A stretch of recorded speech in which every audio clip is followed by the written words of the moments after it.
Bonjour mes chers élèves, j'espère que vous allez bien. Ramadan Karim à tous et à toutes. Bienvenue encore une fois dans cette leçon dont je vais expliquer la leçon intitulée Exprimer sa subjectivité. Dont l'objectif bien sûr est le suivant. Identifier les moyens servant à modéliser son discours et distinguer un énoncé objectif d'un énoncé subjectif. La leçon, bien évidemment, concerne les élèves de la deuxième année collégiale. On commence. Qu'est-ce que c'est la subjectivité? Autrement dit, la modélisation. Comment modéliser son discours? On va lire les phrases support. Ce joueur a dribblé tous ses adversaires et il a marqué un but. La phrase B. Oh, ce bon joueur a merveilleusement dribblé ses adversaires à la Messi. Je pense que son joli but est le meilleur du championnat. Bien. Regardez bien les deux phrases. Est-ce qu'ils sont les mêmes? Bien sûr que non. Les phrases portent bien sûr le même événement, la même action.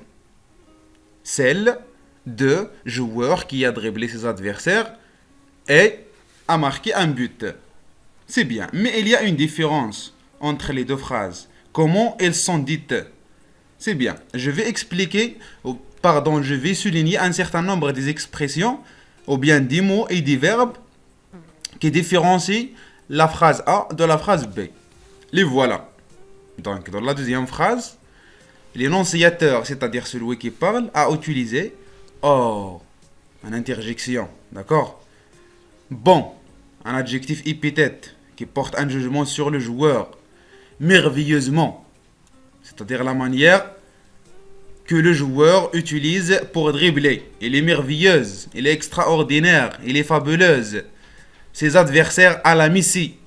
D'accord? Il compare la manière du dribbler à la Messi. C'est comme Lionel Messi. Je pense, on a déjà vu ça en classe, le verbe d'opinion. Bien, je pense. Son joli but, l'adjectif épithète joli, est le meilleur, un superlatif, est le meilleur du championnat, le plus parfait du championnat. Alors maintenant, où est l'énoncé, ou bien où est la phrase, ou bien où est le discours dont vous touchez, dont vous sentez la présence de l'énonciateur, de celui qui parle? Bien sûr, c'est la phrase B. Regardez bien. La phrase A. Ce joueur a dribblé tous ses adversaires et il a marqué un but. Cette phrase, ce discours est énoncé et dit d'une manière neutre. C'est-à-dire, il n'y a pas ni les sentiments, ni la présence, ni les avis, ni les points de vue de celui qui parle, de l'énonciateur. Contrairement à la phrase B. Oh, l'énonciateur exprime ses sentiments en utilisant l'interjection oh, bon joueur, il porte un jugement sur le joueur, merveilleusement, la manière, selon lui, selon l'énonciateur, à la Messi, c'est-à-dire il fait la comparaison selon lui, à son avis, la manière de dribble est comme Lionel Messi. Je pense, c'est-à-dire son avis, il pense que son joli but, le but, il le décrit, il est joli, le meilleur du championnat, le meilleur, un superlatif. Donc, on remarque la présence de l'énonciateur dans la phrase B, alors on dit c'est la modalisation. C'est ça la subjectivité. La subjectivité, c'est lorsque l'énonciateur exprime ses avis ou ses sentiments ou on touche en général sa présence dans un discours ou dans un énoncé. Et comme vous voyez, il y a un certain nombre d'expressions et des mots qui servent à modaliser son discours. Alors, l'énonciateur dans son discours écrit ou oral, quel que soit, peut manifester sa subjectivité en indiquant sa présence, ses sentiments ou son avis par rapport à ce qu'il dit, c'est-à-dire par rapport à son discours. C'est-à-dire n'importe quel discours dont vous vous sentez ou bien dont vous touchez la présence, quels que soient les sentiments, les avis, les points de vue, les opinions de l'énonciateur, c'est ça la subjectivité, c'est ça la modalisation et c'est ça un discours subjectif. Il y a un certain nombre, bien sûr, des moyens de subjectivité et des modalisateurs, comme on a vu dans le début de cette vidéo. Donc, le premier moyen, c'est les sentiments. À l'aide de quoi? À l'aide du verbe aimer, regretter, adorer, douter.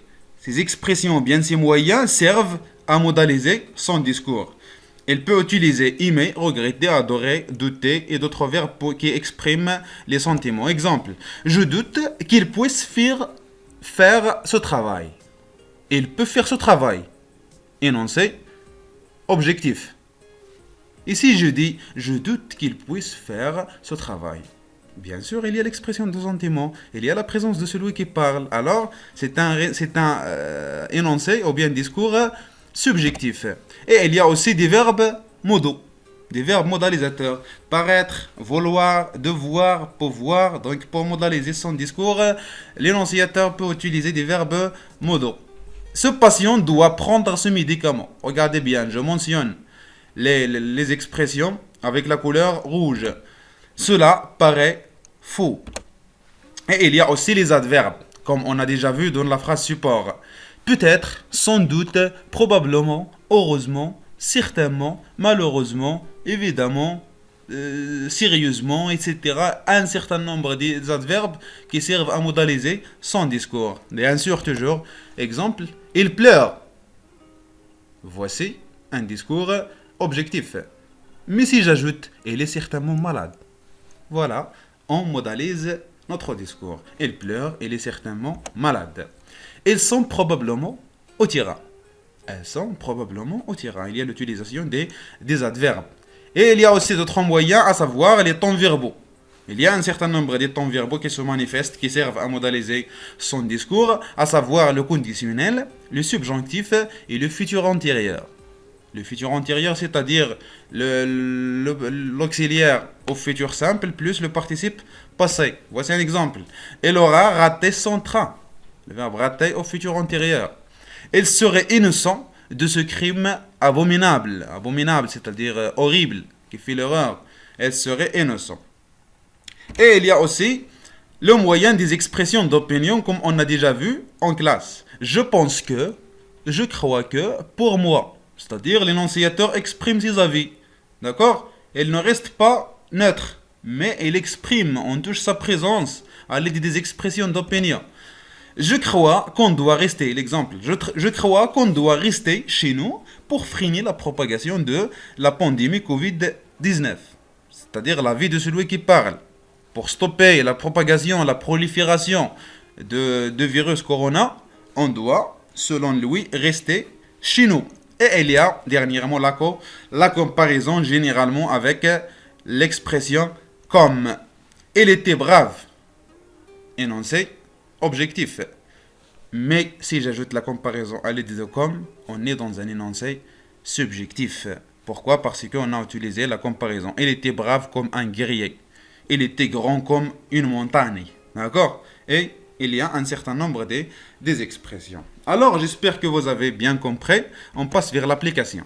Distinguer les discours subjectifs de ceux qui sont objectifs et indiquer les marques de subjectivité. C'est-à-dire quoi? C'est-à-dire parmi les phrases suivantes, vous allez choisir celles qui sont subjectives et vous indiquez les marques de la subjectivité.